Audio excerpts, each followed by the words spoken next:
할렐루야. 여러분의 가는 길을 자꾸 누군가가 막을 수가 있습니다.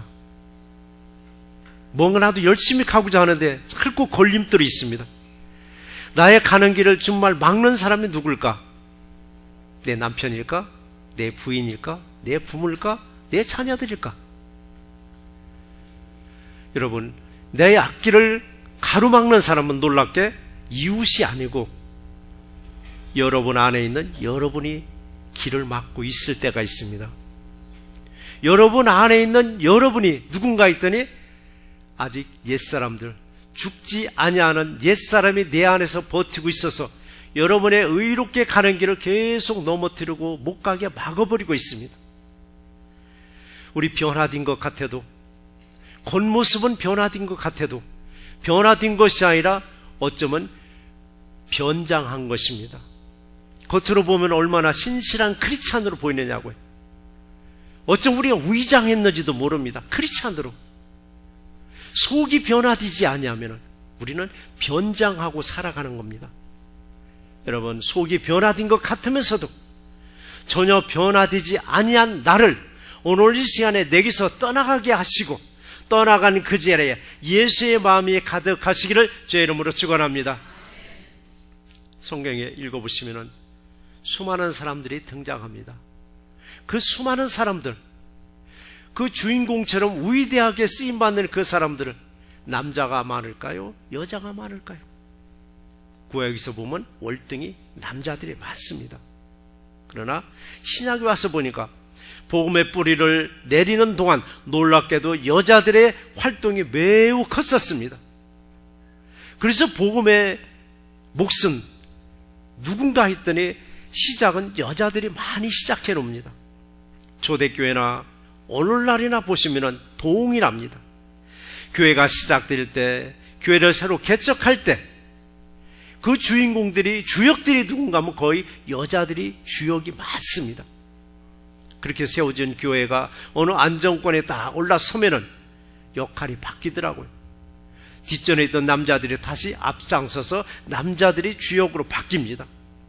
그래서 신앙에서 보면 터는 여자들이 닦아놓더라고요. 닦아놓은 터 위에 건물을 세우는 역할은 누가요? 남자들이 하고 계세요. 그래서 이게 조화를 잘 이루는 겁니다. 닦은 터 위에 믿음의 가정들을 세워나가는 저와 이름 되시기를 제 이름으로 축원합니다. 자, 오늘 어머니 날이죠. 어머니 날 카드에 보니까 해피 머더스데이라고 있더라고요. 해피 머더스데이. 한국에서 보면 부계 사이였잖아요. 모계 사이가 아니고. 근데 지금은 이제 바뀌었다고 하지만서도 놀랍게도 아버지를 앞세운 단어보다는 어머니를 앞세운 단어가 참 많습니다. 어머니를 앞세운 단어들. 저와 여러분이 졸업한 학교를 어느 학교라고 해요? 모교라고 하잖아요. 어미모자를 썼더라고요.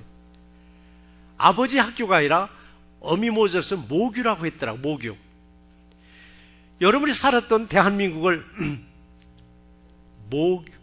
모국이라고 하더라고요. 어머니의 나라라고 하더라고요. 아버지의 나라가 아니라 어머니의 나라라고. 우리가 쓰고 있는 이 언어들, 제일 외국어를, 제일 우리 쓰고 있는 영어를 우리는 모국어라고 하더라고요. 어머니 나라의 언어라고 하더라고요. 아버지 나라의 언어가 아니라. 큰 배가 있으면 그 옆에 작은 배들이 따라다니는데 큰 배를 우리는 모선이라고 하고 항구를 모항이라고 해요. 다 어머니를 앞세웠더라고요. 왜 그랬을까 생각해 봤습니다. 분명히 아버지를 앞세워야 되는데 거의 보면 어머니를 내세웠더라고요. 그래서 아버지의 그 넓은 마음보다는 어머니의 따뜻한 마음을 표시하기 위해서 그렇게 다 어머니를 앞세우지 않았나, 저는 그렇게 한번 생각해 봤습니다. 이렇게 여러분, 어머니들이요, 이 여자들이 옛날이나 오늘날이나 보이지 않게 이 자녀들의 울타리 역할을 탄탄하게 해주셨습니다. 아버지의 그 꾸지람도 어머니가 다 감싸주고 막아주고, 어머니의 또 꾸지람은 또 할머니들에게 감싸주고, 거의 본 어머니들이 그 아이들을 이렇게 감싸고 울타리 역할을 해주셨어요.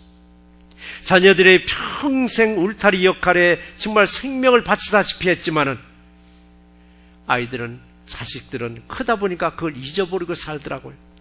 오늘 특별히 어머니 날을 맞이해서 오늘만 어머니들에게 감사하는 것이 아니라 항상 어머니들에게 감사하는 우리 새날교회 되시기를 주의 이름으로 축원합니다. 오늘 우리에게 주시는 본문에서 주시는 말씀이 두 가지가 있는데 첫 번째 말씀이 뭐냐면 나를 낳아준 어머니에게도 여러분 꼭 감사하시기 바랍니다. 누구나 육신에 어머니가 계셨기 때문에 이 땅에 태어났습니다. 그리고 우리는 우리를 태어나게 하신 분이 생모라고 말을 하잖아요. 생모. 육신의 어머니가 살면서 내게 어떻게 했든 안 했든 그 어머니가 계셨으니까 오늘의 내가 여러분 존재하는 거예요. 그 어머니가 안 계시면 내가 이 시간에 존재할 수도 없어요. 오늘의 내가 있으면 얼마나 감사하냐고요. 때로는 보니까 나를 낳아준 어머니의 사랑보다는 나를 길러준 어머니의 사랑이 더 지극할 수도 있어요. 그래서 우리는 낳아준 어머니든 나를 길러준 어머니든 자식의 문제라면 어머니들은 목숨 걸고 앞장서죠. 목숨 걸고. 그래서 그런 말도 있잖아요. 여자는 한없이 약하다. 근데 어머니는 강하다 못해서 천하무적이에요. 한국의 어머니들은 천하무적입니다. 자식들의 문제라면 세상 무서울 게 없는 거예요. 어머니들이 보면은. 그래서 어머니들은 이길 장사가 없는 거예요. 그러니까 자식을 낳기 전에, 자식을 키우기 전에는 남편이 딱 주도권을 쥐고 가다가도 어느 순간에 자식들이 커가면 커갈수록 어머니의 힘이 세지는 이유가 보니까 자식들에 대해서 목숨 걸고 아이들을 보살펴 주니까 어머니 힘이 더 커지는 것 같아요. 또 세계적으로 출산율 한번 보시자고요. 점점 떨어져서 한국이 제일 하위권이더라고요. 지금 한국에서 가장 아이가 많은 집은 몇 명이에요?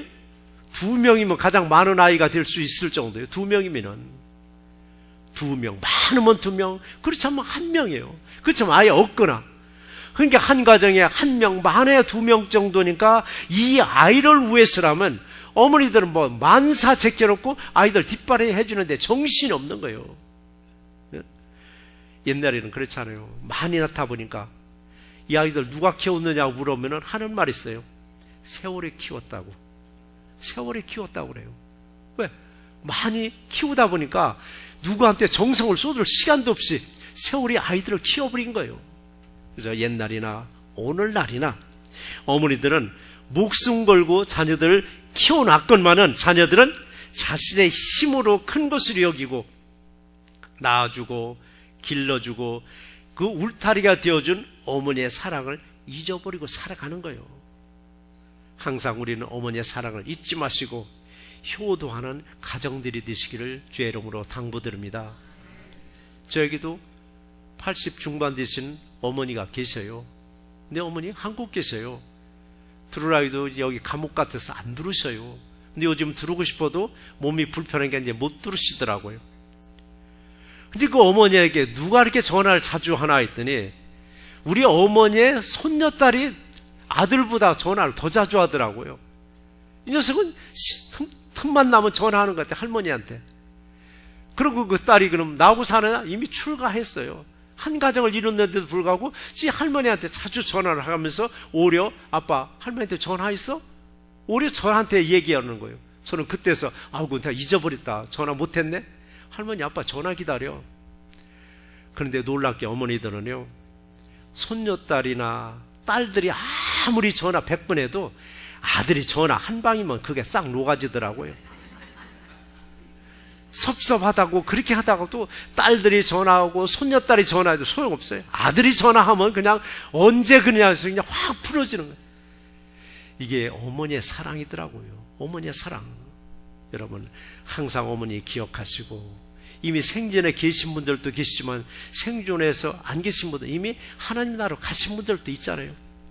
그럼 효도할 수가 없지만은 자식들을 잘 가르치세요. 효도하는 자식들. 그래야 그 자식들이 여러분 축복을 누릴 줄 믿습니다. 노인대학 한번 보시자고요. 노인대학이 저희교회 온 지 꼭 10년이 오래가. 10년이라는 세월 노인 학생들 쭉 지켜보니까 자기 부모네가 노인대학에서 뭘 하는지 어디를 가는지 관심도 없더라고요. 감사하다고 와서 찾아 인사하는 노인대학 학생의 자녀들 정말 찾아보기 힘들 정도요. 관심이 없는 거예요. 수백 명의 노인 학생들이 노인대학을 거쳐 갔지만서도 자녀들이 찾아온 것은 정말 손꼽을 정도로 찾아보기 힘들어요. 근데 저희 교회는 딱 한 분이 계시더라고요. 어머니가 노인대학을 출석하시는데 극진하게 노인대학에서 뭔가 협조해 주려고 정말 고마할 줄 아는 분이 저희 교회에 딱 한 분이 계시고로 나머지는 제가 찾아볼 수가 없을 만큼. 자, 우리 반대로 한번 생각해 보시자고요. 부모네는 어디 가서 뭘 하는지 관심도 없는데 내 자식들은 어디 가서 뭘 하는지 손바닥보다 다 보고 있더라고요. 자식의 문제라면은 비즈니스 문도 닫고 뛰어가더라고요. 자식의 문제라면은 직장 조퇴하고 뛰어가더라고요. 그런데 내 부모는 어디가 뭘 하는지 관심 있게 살펴보시느냐고요. 지금 노인분들이 데이케어가 얼마나 많으냐고요. 아틀란타에. 그리고 노인학교 얼마나 많으냐고요. 정말 찾아가서 우리 어머니 아버지 이렇게 보살펴서 고맙다고 인사하는 자식이 얼마나 되겠느냐고요. 인사는 고사고 나이드조차도 못해주니까 알아서 하라고 할 만큼, 노인대학이 처음에 우리 교회로 왔을 때 제가 한 2, 3년간은 나이드도 해줬어요. 매주 토요일마다 되면 토요일날 아침에 나이드를 가봐요. 그럼 그 집에 아무도 없어서 제가 그러니라고 가보면은 자식들이 있어요. 차를 태우면서 아니 자녀들이 있는데 자녀들 태워달라고 하지 왜 오라가라고 하느냐 그랬더니 아이들 피곤해서 쉬어야 된대요. 저는 그래요. 아니 목살은 건강이 넘쳐서 혈기 넘쳐서 시간이 남아들어서 이게 태우러 다니는 줄 아느냐고. 그럼 그냥 우물우물우물 그냥 넘어가는 거예요. 이제 우리 생각해 보셔야 됩니다. 나도 머지않아서 노인들 대일에 반드시 끼게 되어 있습니다. 자녀들에게 주는 사랑의 단 1%만이라도 이제는 어머니들에게 부모에게 여전 돌려주셔야만 됩니다. 이게 복받는 비결이에요, 여러분. 복받는 비결. 자식들 잘 키웠다고 부모가 축복을 받는다는 이 말씀이 성경 아무리 뒤져도 찾아볼 수 없어요. 그러나 부모에게 효도만 하면은 너희들이 이 땅에서 잘 되고 복을 받으라는 말씀 있잖아요. 신명기 5장 16절 말씀이에요. 신명기 5장 16절 말씀.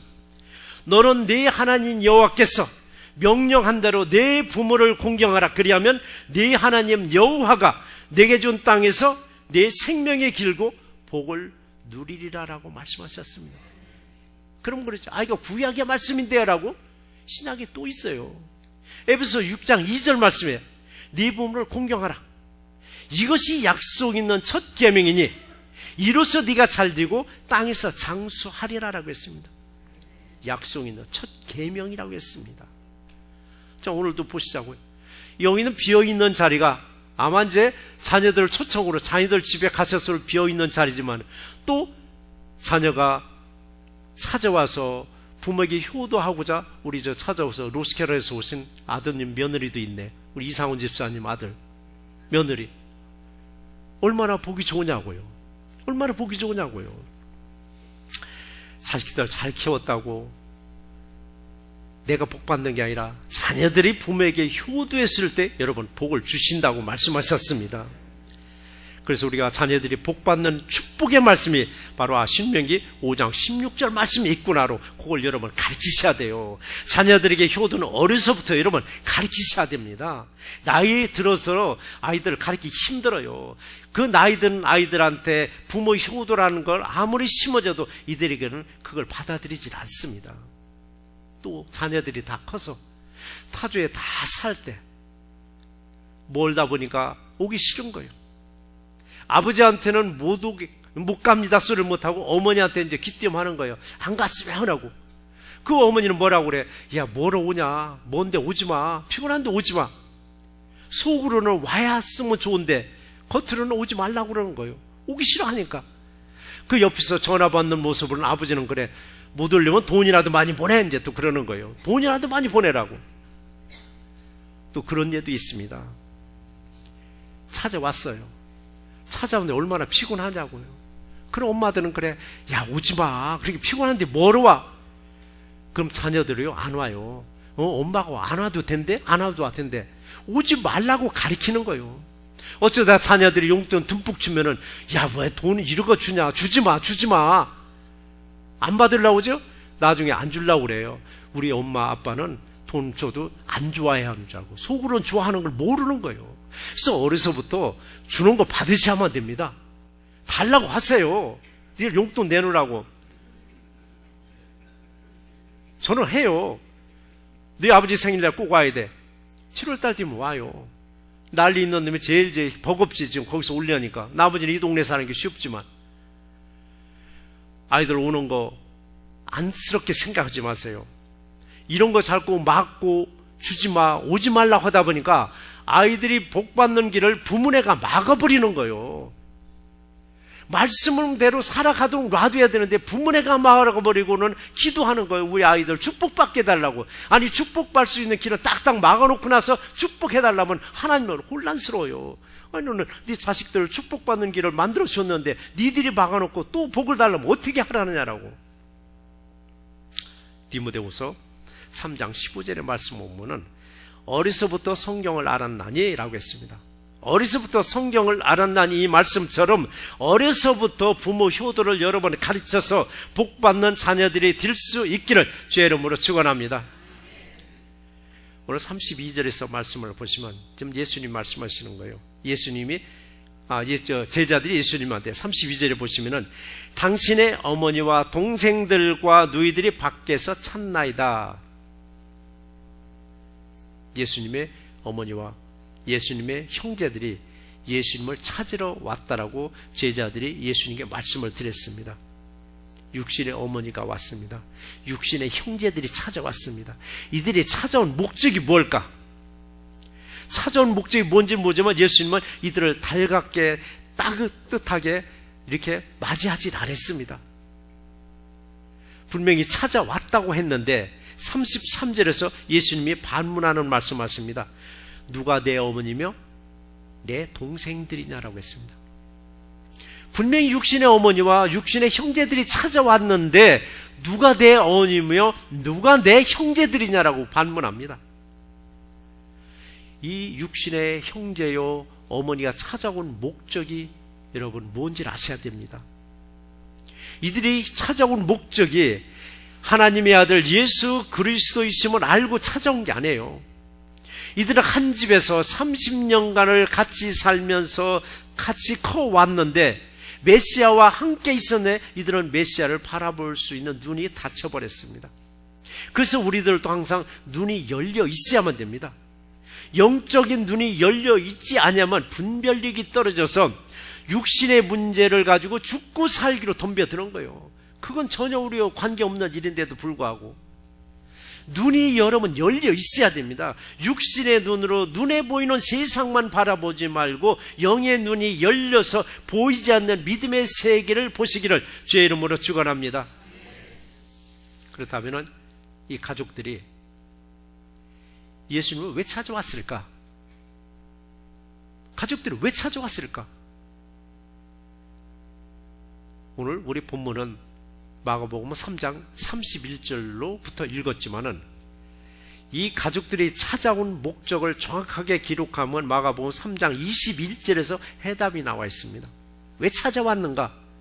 마가복음 3장 21절에서 기록되기를 예수의 친족들이 듣고 그들을 붙들러 나오니 이는 그가 미쳤다 함이라 라고 했습니다.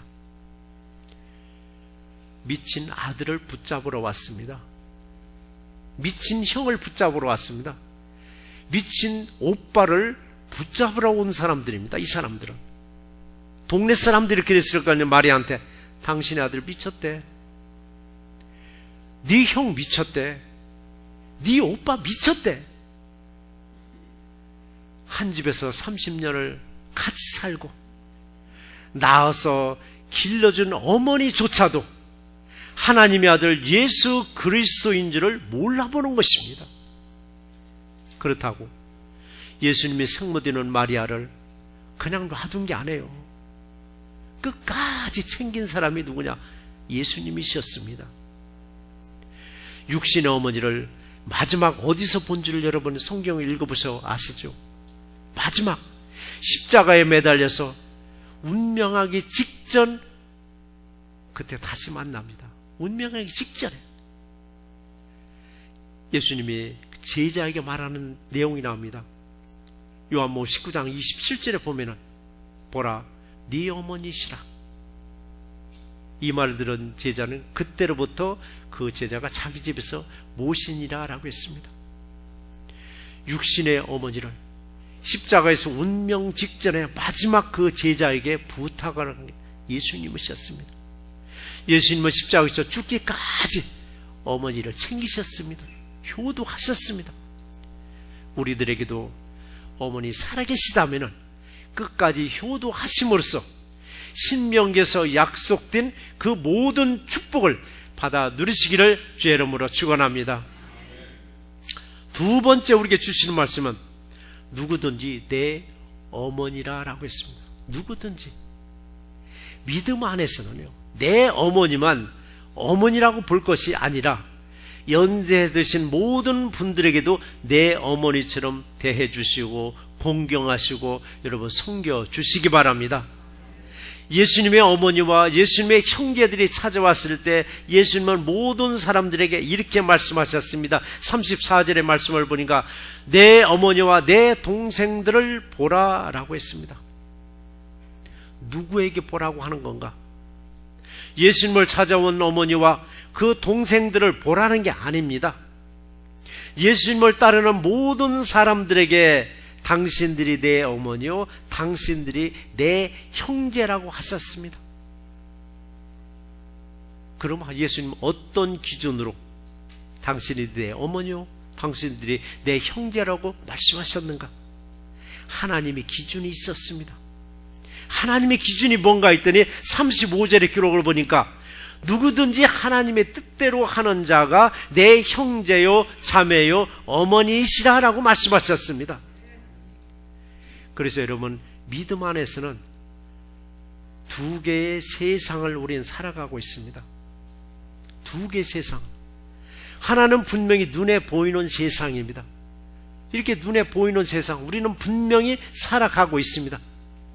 근데 우리에게는 또 하나 보이지 않는 세상을 또 살아가고 있습니다. 보이지 않는 세상이 뭐냐? 이게 바로 믿음의 세계입니다. 믿음의 세계는 영적인 세계입니다. 그래서 우리가 보이는 세상의 기준에서 그 보이는 세상에서만 달려갈 것이 아니라 보이지 않는 믿음의 세계로 여러분 달려가시는 우리 새날교회 되시기를 주의 이름으로 축원합니다. 이렇게 두 개의 세상을 살다 보니까 우리 어머니들에게도 두 어머니처럼 섬기는 사람들이 있습니다. 나를 낳아준 어머니가 있고 또 내 영적인 어머니도 또 두시는 분들도 계시더라고요.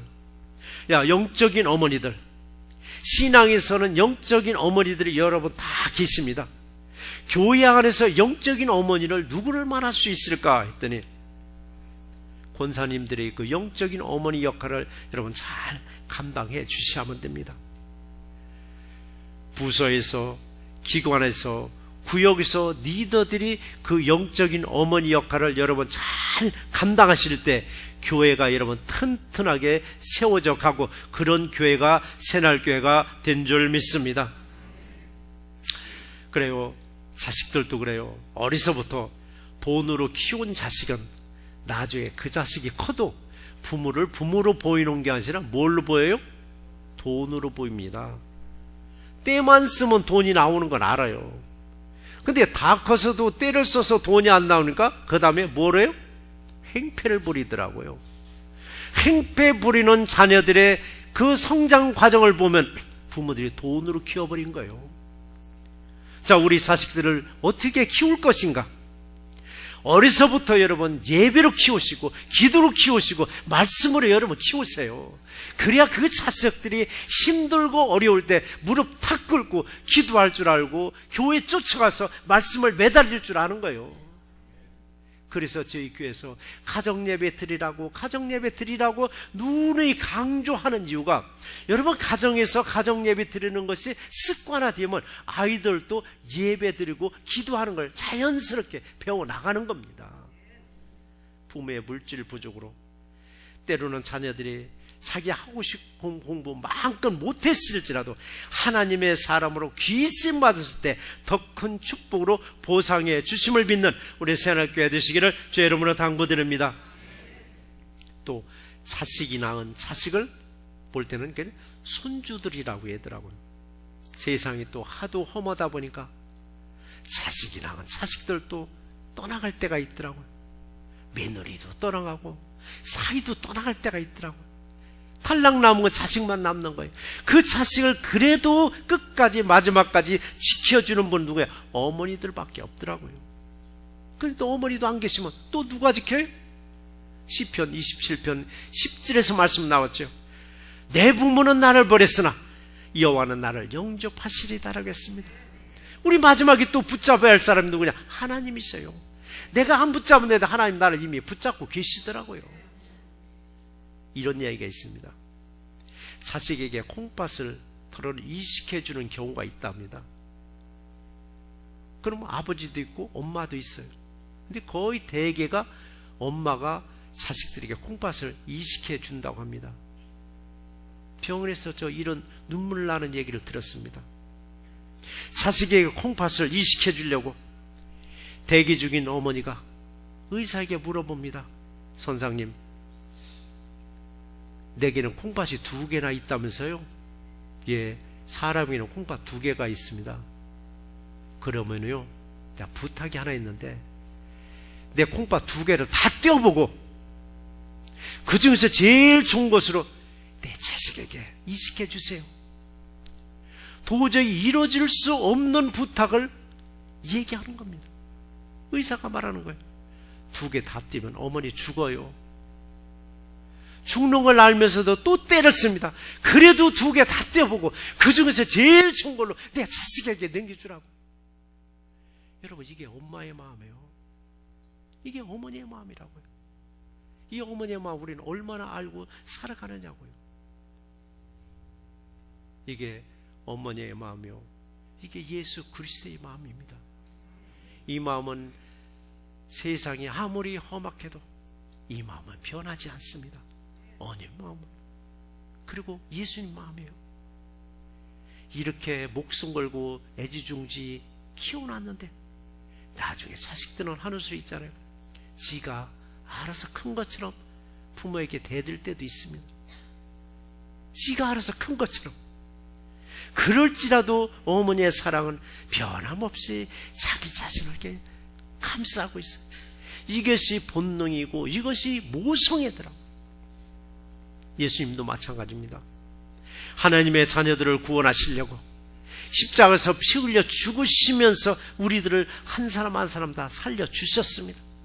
그래서 교회는 어머니와 같이 포근해야 됩니다. 어머니와 같이 포근해야 됩니다.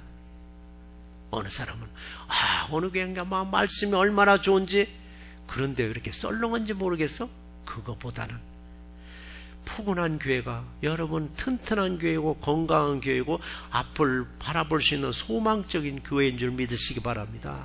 따뜻한 교회, 노아의 방주와 같이 가장 안전한 교회, 가장 은혜로운 어머니의 품과도 같은 그런 새날교회 되시기를 주의 이름으로 축원합니다. 말씀을 좀. 화장품 광고에서 이런 광고가 나오더라고요. 여자의 변신은 무죄라고 하더라고요.